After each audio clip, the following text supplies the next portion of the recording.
before I try to take you through the hidden history of consciousness studies, it's maybe worthwhile remembering what the Latin word for hidden is. It's occultus. Occult. And of course, in modern Western culture, the term occult comes with a whole range of associated meanings and connotations, including spiritualism, parapsychology, astrology, spiritisme, parapsychologie, divination, and of course, bien sûr. all sorts of J'ai étudié la science dans tous ces domaines rationnels. and in Western academic mainstream culture, Et dans la culture de l'Europe de l'Ouest, académique, la culture est devenue un terme chapeau pour plein de pratiques, l'occulte, et qui en fait est devenu l'opposé de la science. Donc par exemple, essayer d'influencer la pluie en se communiquant avec des esprits qui actionnent la pluie. Et donc ça, c'est sorti donc des attitudes scientifiques rationnelles. Cette notion standard moderne n'est pas neuve. La formulation la plus explicite, main dans la main, avec le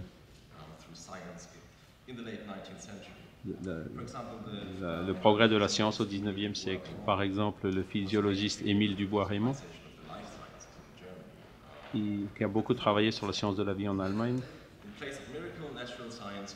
Donc, à la place des miracles, la science naturelle met une loi. Comme la lumière pâtissante de l'aube, les esprits et les fantômes se sont éloignés d'elle. Elle a mis fin au règne des vieux mensonges sacrés. Elle s'est débarrassée des sorcières et des hérétiques. Elle a mis le glaive dans la main de la critique historique. On peut dire que la plupart d'entre nous a grandi avec des postulats comme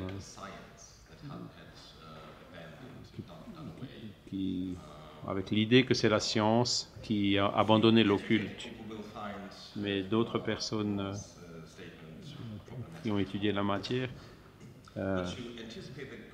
vont penser le contraire. Mais pour anticiper la conclusion de ma conférence aujourd'hui, donc la notion standard de la science, au sujet de...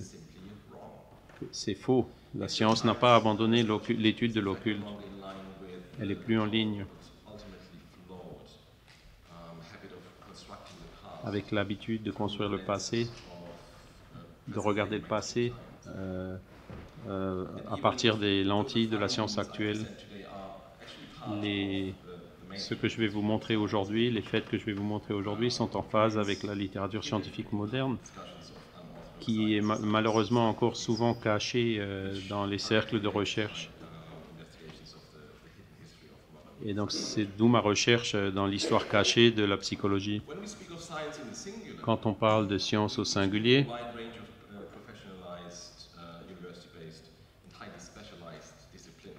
il y a beaucoup de spécialités très pointues de disciplines différentes. Mais on oublie souvent que les scientifiques qui sont devenus professionnels que à partir du XIXe siècle. Tous les acteurs principaux des scientifiques de la révolution scientifique, comme Bacon et d'autres, ont travaillé en dehors des universités. Des labos d'expérimentation, comme la Société de recherche de Londres, ont cherché des alternatives aux universités scolastiques. Et donc, c'est ce qui s'est produit. Donc, ça a été considéré comme une régression. Donc, Bacon était des précurseurs de la science occulte vide. Bacon croyait aux esprits, donc notamment la télépathie et la psychokinèse. Et donc la recherche sur les apparitions étaient des activités courantes de la Société royale de Londres. Des membres principaux ont publié plusieurs articles là-dessus, notamment sur la clairvoyance.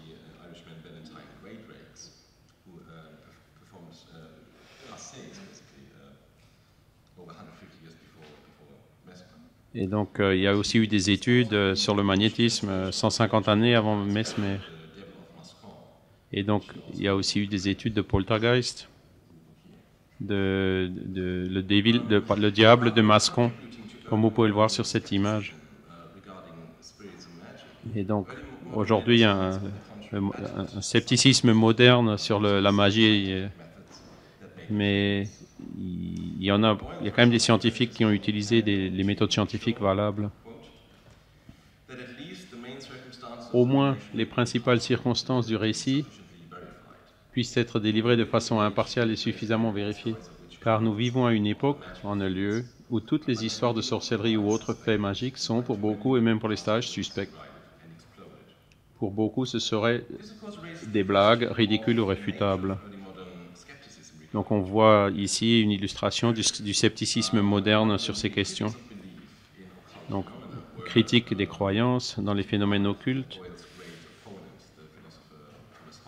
Il y a notamment le philosophe Thomas Hobbes qui a argumenté non pas scientifiquement ou empiriquement, mais politiquement. Et l'histoire est compliquée, mais pour simplifier, il pensait que la croyance aux esprits, donc sur les récompenses et les punitions, sont liées aussi à une forme de fanatisme et de désobéissance civile. Et donc c'était à la source de troubles politiques à l'époque. Il faut absolument se rappeler que à une époque où il y avait des guerres sanglantes causées par des désaccords religieux, et donc chacun pensait avoir une inspiration directe, et tout ça c'était un peu la cause de tout ça.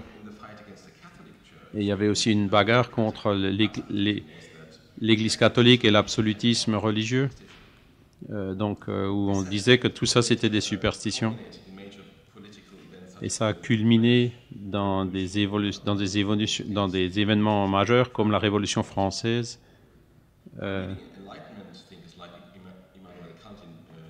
Emmanuel Kant en Germanie, très rationnel, qui croyait en Dieu et l'immortalité de l'âme. L'approche empirique de la vie spirituelle était devenue tabou.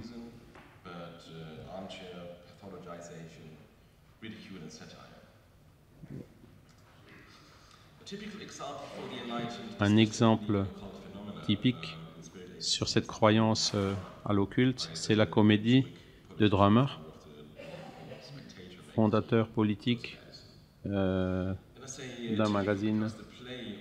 Je dis que c'est typique parce que il parle d'un cas de poltergeist investigué par Joseph Glenn-Mills. Il se moque des fantômes et considère les phénomènes comme étant ridicules.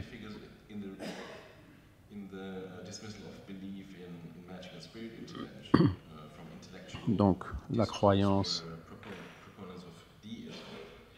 Alors, il y avait aussi la proposition du déisme, où il y a aussi une proposition du déisme ou du christianisme rationaliste à cette époque. Il y a un professeur de sciences, Nickley, donc de l'université de Harvard, qui a aussi fait des études sur ces questions. Et il a dit que c'est ni le rationalisme, ni la science, ni même la sécularisation qui ont enterré le merveilleux chez les élites européennes. Les savants des Lumières ne s'embarquent pas comme ça dans un programme de tests empiriques, des faits étranges collectés si assidûment par leurs prédécesseurs au XVIIe siècle, ou pour leur offrir des explications naturelles. Les intellectuels des Lumières ont ignoré le merveilleux plus qu'ils ne l'ont démythifié. Sur des plans métaphysiques, esthétiques et politiques, ils ont exclu le merveilleux du domaine du possible, du vraisemblable et du salutaire. En même temps, en toute évidence, on a essayé de se débarrasser de l'occulte. Et toutes ces tentatives de se débarrasser de l'occulte n'ont pas eu autant de succès. Et donc il y a eu Swedenborg, par exemple, qui était très instruit, et un autre médecin qui travaillait dans le mesmérisme. Et Franz Anselm Mesmer, il se considérait comme un rationaliste, était heureux quand certains de ses adeptes rapportaient des phénomènes occultes dans les sessions de thérapie. C'était une variante un peu mystique du mesmérisme qui a été trouvée en France et en Allemagne à la fin du XVIIIe siècle. En France, il y a beaucoup de médecins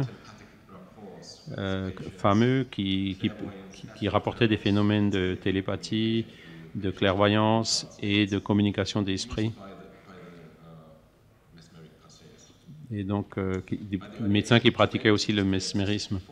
Et en 1820, il y avait 4 universités qui professaient le mesmérisme en Allemagne. Un autre, c'est Friedrich Schelling, qui a la philosophie de la nature, qui était intéressé dans les phénomènes occultes et le magnétisme, ainsi que dans les visio-spirites de Swedenborg. Il y a d'autres Allemands, comme Fichtner et Tiger, qui étudiaient aussi l'occulte.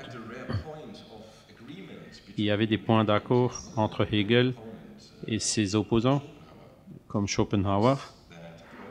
Le point commun, c'était que le magnétisme, ceux qui professaient le magnétisme, ceux qui douteraient des faits du magnétisme animal et de la clairvoyance ne seraient appelés incrédules, mais ignorants. Et donc, la psychologie était devenue une profession à la fin du XIXe siècle en Allemagne et aux États-Unis. Mais ça ne faisait pas partie de l'agenda des recherches en France.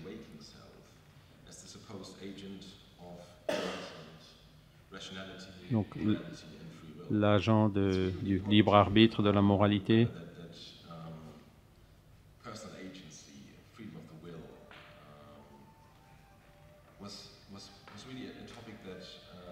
le pouvoir de la volonté était un sujet qui obsédait pas mal de chercheurs au XIXe siècle. Et il y avait un impact très concret sur la professionnalisation de cette discipline scientifique. Plutôt que de développer leur propre recherche sur des vieilles questions psychologiques comme quelle est la nature de la mémoire ou de la volonté, il y avait aussi les études sur la survivance après la mort.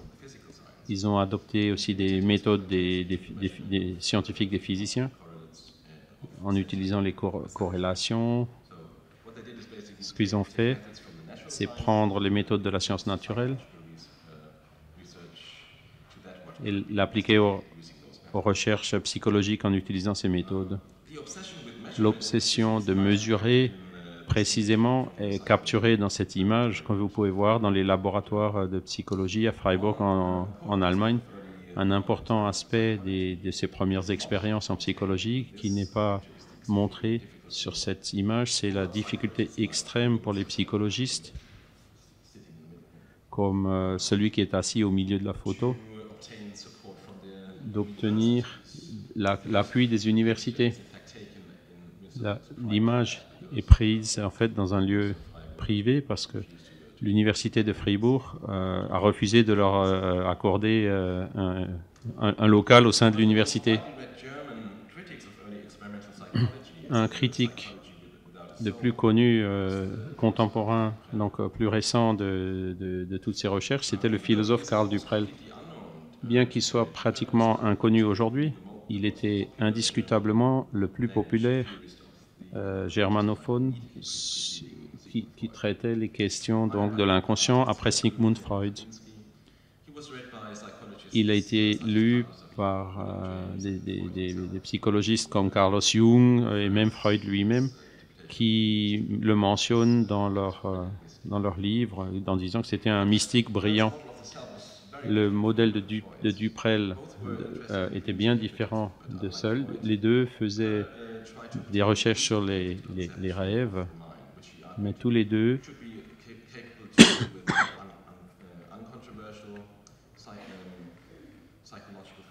as well as with occult phenomena reported by practitioners of mesmerism and later spiritualism. Donc, ils étudiaient donc ces phénomènes occultes par le mesmérisme et le spiritualisme. Duprel formulated the radical Du- idea that on the contrary, Duprel a clairement dit, au contraire, que le corps n'est que le produit to be able to survive bodily death. de l'esprit et puis survit à la mort. This view is radical not only because it tries to integrate controversial occult phenomena, but also because it abandons the Donc, rational Cartesian self. Là aussi, il y a eu des recherches psychologiques. Certains se sont éloignés de tout ce qui est cartésien.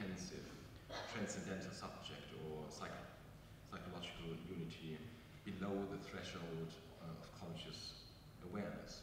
Voilà. Et donc, ils ont tous étudié tout ce qui se trouve en dessous de la limite du conscient. For Duprel, Pour Duprel, self had formed in the la, course of biological evolution, but far from la conscience, elle a été the actual metaphysical individual, which was the organizing thinking principle de- that, according to a découlé du principe organisateur. these radical ideas, were Ces idées radicales ont été développées et testées par un groupe de was the first president chercheurs à Cambridge, dont Henry Sidgwick, qui était le président de la Société de recherche psychique. first lasting Et ces recherches psychiques, c'est une association qui a été formée spécifiquement pour étudier ces phénomènes parapsychologiques. Et un des chercheurs les plus actifs, c'était le Frederick Myers, qui est parfois rappelé en tant qu'inventeur du mot télépathie.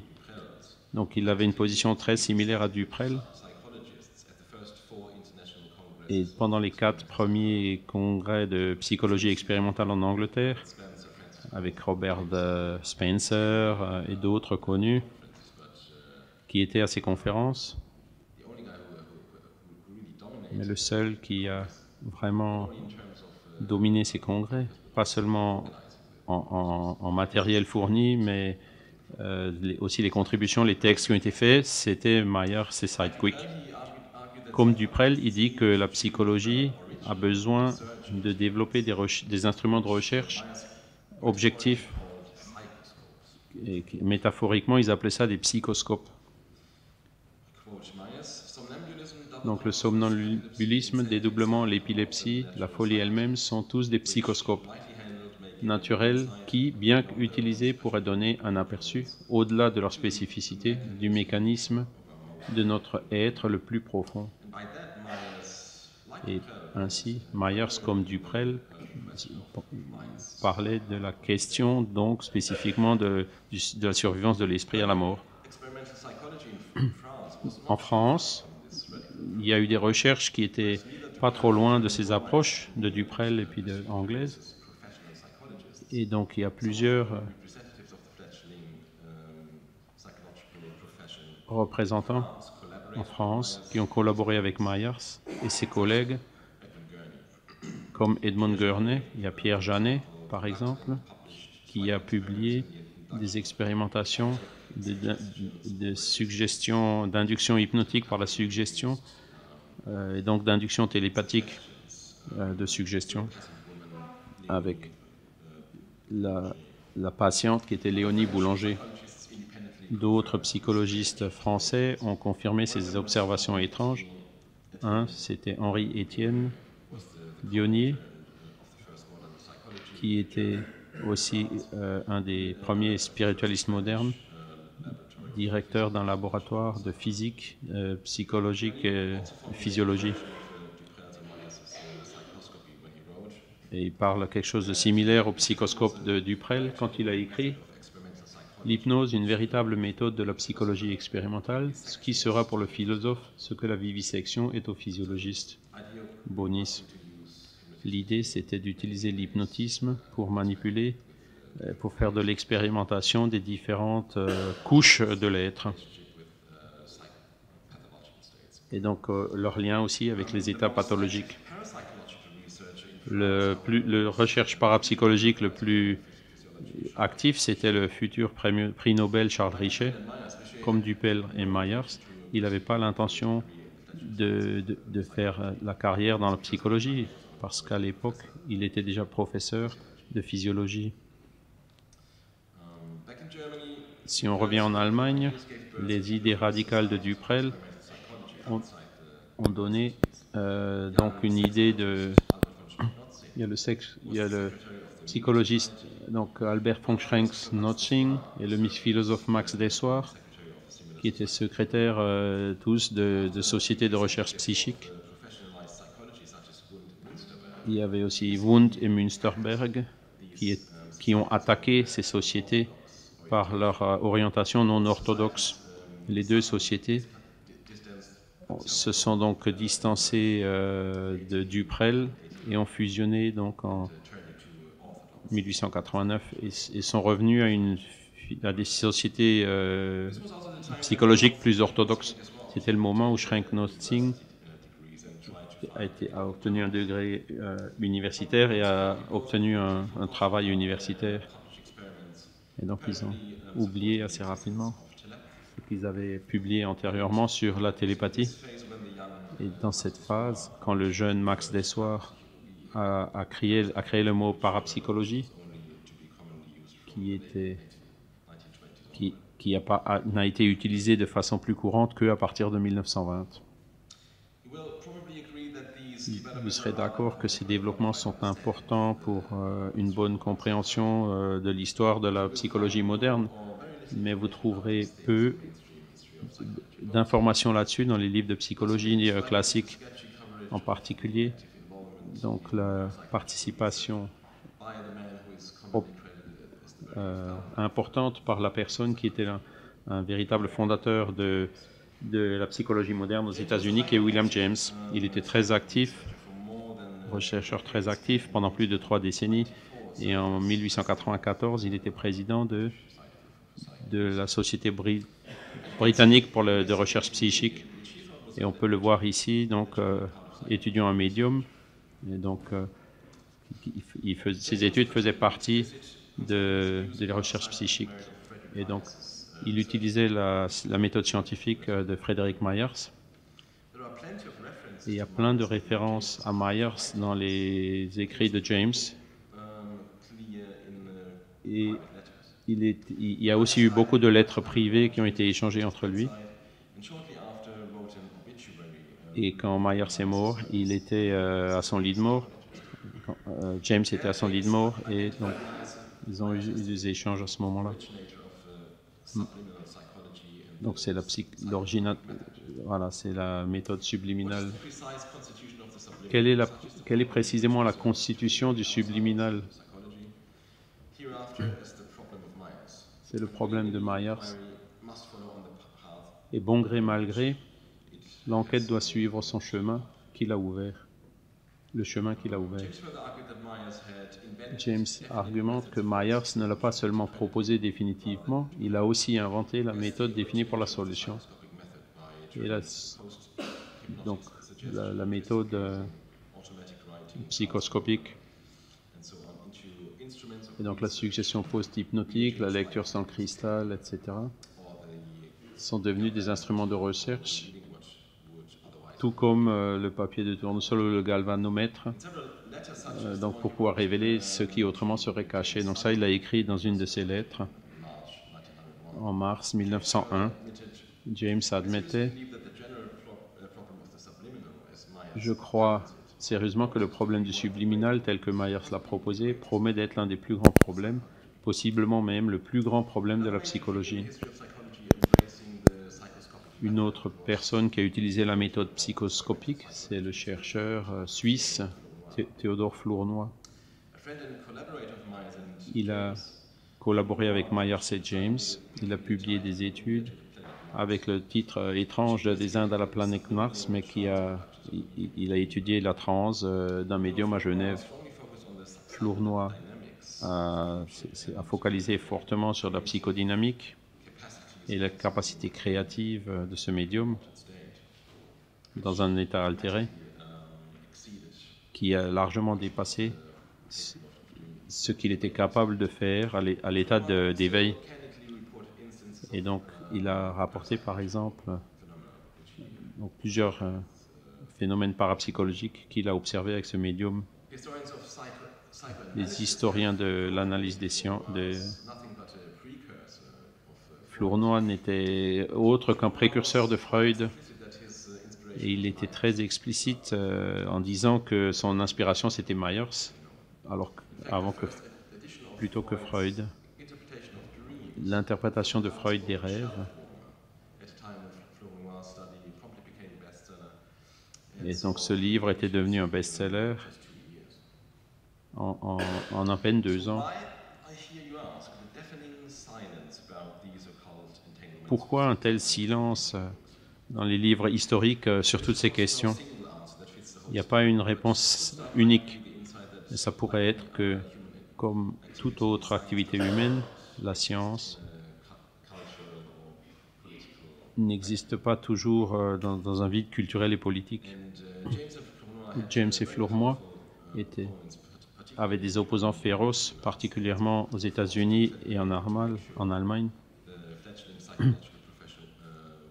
Et les professionnels psychologiques n'allaient pas s'associer publiquement avec des idées desquelles des intellectuels avaient ricané, quoi. Ils s'étaient moqués. James avait un concurrent en Allemagne, donc Wilhelm Wundt, qui en 1879, l'inauguration en quelque sorte de l'Institut de psychologie à l'université de Leipzig, Wundt a publié une lettre ouverte sur le spiritualisme, où il attaquait un groupe de collègues qui avaient fait des expérimentations avec des médiums spirites. Et vous avez peut-être entendu les histoires avec Friedrich Zöllner et Henry Slade, à quel il mentionnait. Donc, Fechner était un des mentors de Wundt, qu'il avait ensuite appelé le père de la psychologie expérimentale. Donc il se plaignait de son collègue, c'est que c'est pas une question, il blâmait pas la méthodologie scientifique, mais que ça contrariait la culture germanique. Et donc que Wundt allait avoir des conséquences. Donc les recherches, il y avait comme conséquence inévitable que ça allait être dénigré. Et donc il a lancé un appel essentiel, donc qui disait: le barbarisme moderne produit à cette époque par la croyance en la sorcellerie aurait été probablement le même s'il avait existé de vrais sorciers. Nous pouvons donc reprendre la question elle-même, à savoir si nous avons ou pas des éléments pour croire dans le phénomène spiritualiste. Ce qu'il voulait dire ici, c'est que la science devait rester à l'écart, devait s'écarter de ces phénomènes et puis donc ne pas croire aux sorciers. Donc il y avait une approche empirique radicale. Et il y a eu des positions dogmatiques, ce qui était assez courant. Il y a une autre question qu'on doit se poser. Est-ce qu'il aurait été possible d'avoir des recherches ouvertes sur le spiritualisme à la fin du XIXe siècle en Allemagne, dans le domaine de la psychologie, la science de l'âme? Si on concerne les événements politiques de l'époque, la réponse nous paraît évidente. Avec la révolution de 1848, il y a eu des problèmes donc, liés au pouvoir politique de l'Église catholique. Et le pouvoir était associé avec le catholicisme.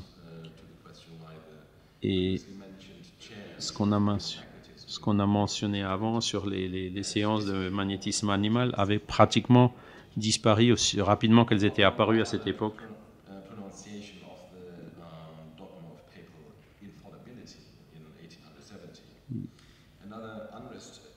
Un autre trouble associé, c'était le Kulturkampf de Bismarck, la lutte pour la culture de Bismarck. Et donc, Rudolf Virchow avait inventé ce thème, qui était aussi un membre de ce parti libéral. Donc, le président Bismarck, il avait persécuté ces idées qu'il appelait superstitieuses. Donc, le catholicisme et le mesmérisme donc s'identifiaient avec elles. Et des prêtres étaient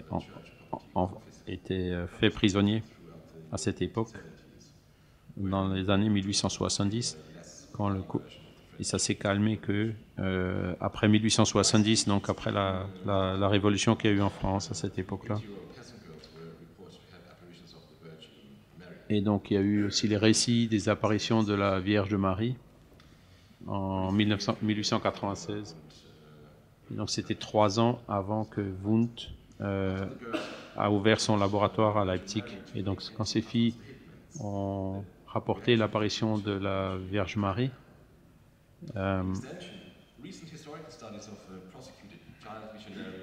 donc les enfants étaient persécutés, et ils persécutaient aussi les médiums à cette époque-là, jusqu'en 1920. On peut voir.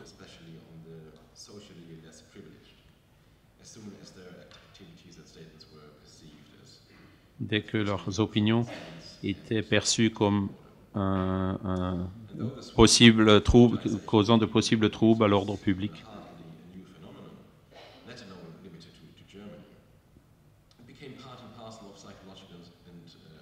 C'était devenu une partie des taxonomies psychiatriques et psychologiques qui existent encore aujourd'hui.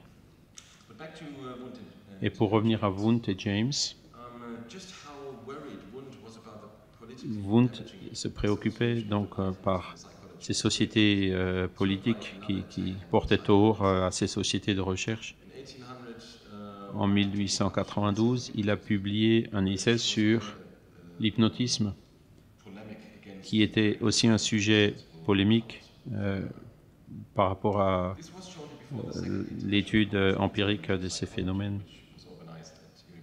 Il y a un autre livre aussi, c'est La psychologie expérimentale, publié par Sidgwick et Myers dans le cadre de la Société de recherche psychique de Londres. Et il y a eu des recherches aussi avec Pierre Janet et Richet en France, ainsi que Duprel et les sociétés psychologiques à Munich et Berlin. Et Wundt, il a conclu en disant que ce cycle de recherche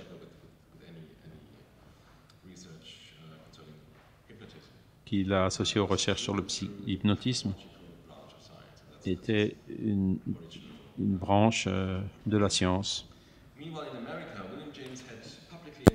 William James, aux États-Unis, a publié que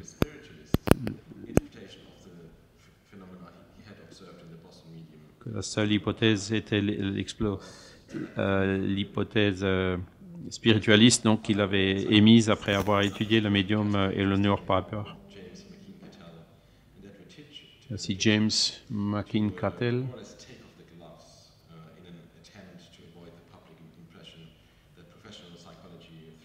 s'est aussi attaché à éviter que la mauvaise perception du public par rapport au fait que ces scientifiques ont embrassé l'étude de l'occulte. Et il y a beaucoup d'articles populaires et de livres populaires qui expliquent l'occulte pour essayer d'expliquer certains troubles mentaux. Et donc, qui a été développé bien sûr par la CIP, comme Myers et James. Stanley Hall a aussi réussi à avoir des subventions pour son laboratoire et dépenser ses études donc, pour étudier la psychologie, alors que les autres sociétés les utilisaient pour étudier des médiums.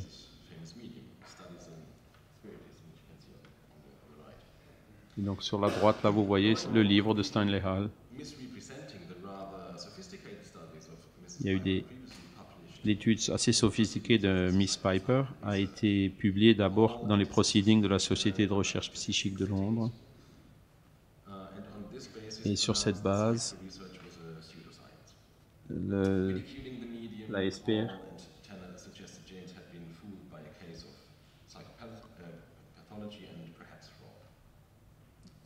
Ils ont même été accusés d'une possible fraude.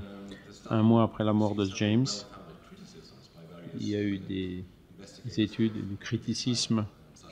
Donc, il y a eu des critiques par rapport à ces recherches qui ont été faites concernant Eleanor Piper. Le livre a été déclaré comme une victoire de la psychologie scientifique sur la superstition. Et donc, c'est cette polémique qui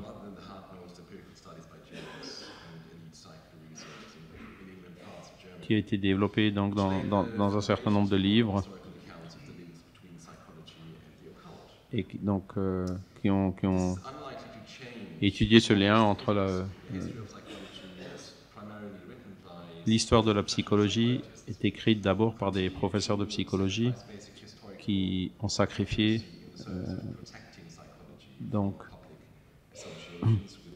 qui ont cherché à protéger ces sociétés psychologiques de l'influence du public.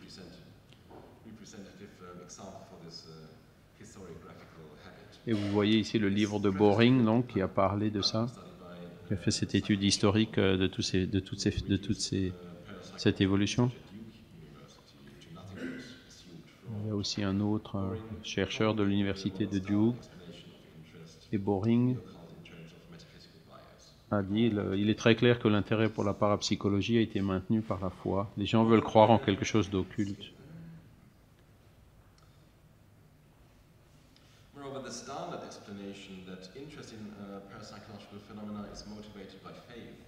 Donc le fait que la croyance, la parapsychologie a été maintenue par la foi, Boring a établi la continuité historique de cette position, de cette croyance. Par exemple, Charles Richet, en France, était parfaitement matérialiste. Il n'était pas intéressé à la religion, aux conséquences psychologiques. Il ne voulait pas aller au-delà des faits. Il a rapporté de la télépathie, matérialisation, mais c'est arrêté là. Et il pensait que la science, tôt ou tard, allait pouvoir trouver une explication 100% matérialiste de tous ces phénomènes. Et on peut dire que beaucoup de ces intellectuels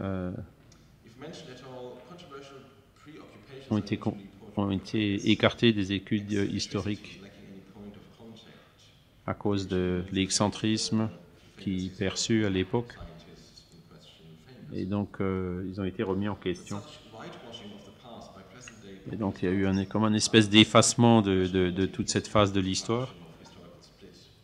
Et donc, il y a des points de vue différents maintenant historiques sur ces personnels.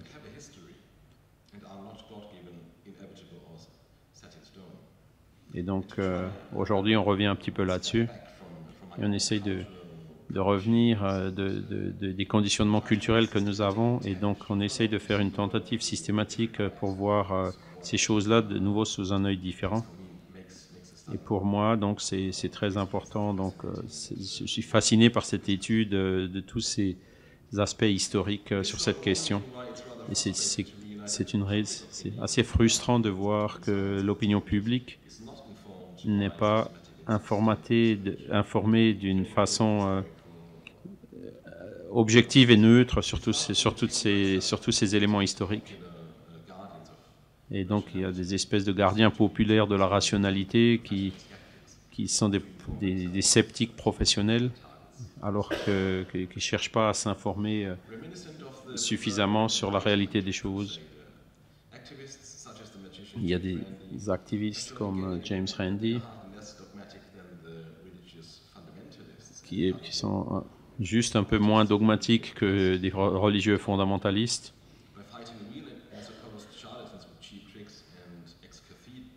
Le paranormal donc est un non-sens. Ceux qui essaient de le vendre sont des escamoteurs et des charlatans. Donc vous voyez jusqu'où ils sont allés de leur position radicale sur le sujet. Et donc encore récemment, en 1998.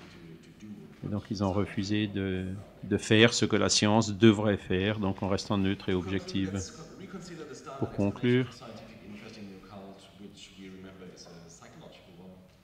l'explication psychologique de l'occulte et puis de l'âme.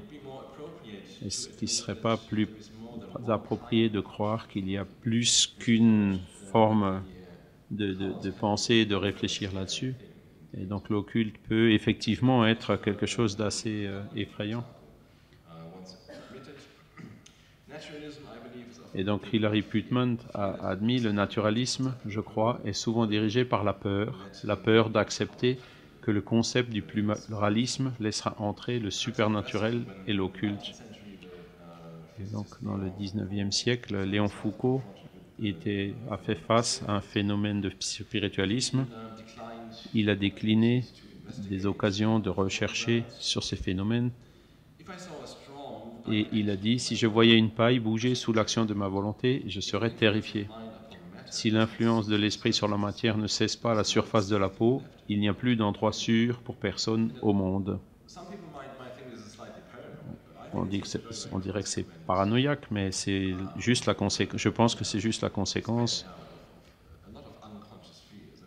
de peurs inconscientes et donc qui influence sur la perception publique des phénomènes occultes. Et on peut aussi revenir plus en arrière dans la Grèce, quand le philosophe matérialiste Épicure était célébré comme un messie. Sa philosophie qui rejetait l'existence des esprits et la vie après la mort a aussi été suivi donc par des peurs dans ce genre de phénomène. Il y a aussi il y a autant d'explications psychologiques qu'historiques. La plupart d'entre nous souhaiteraient en fait que le monde soit d'une certaine façon, et c'est intéressant de noter que l'autre face de la monnaie, des croyances donc, qui sont gouvernées par la peur et qui empêchent beaucoup de personnes de regarder sérieusement ou même de juste même jamais considérer dans leur débat public scientifique. Et donc cette relation entre la science et l'occulte est toujours encore compliquée aujourd'hui. Voilà.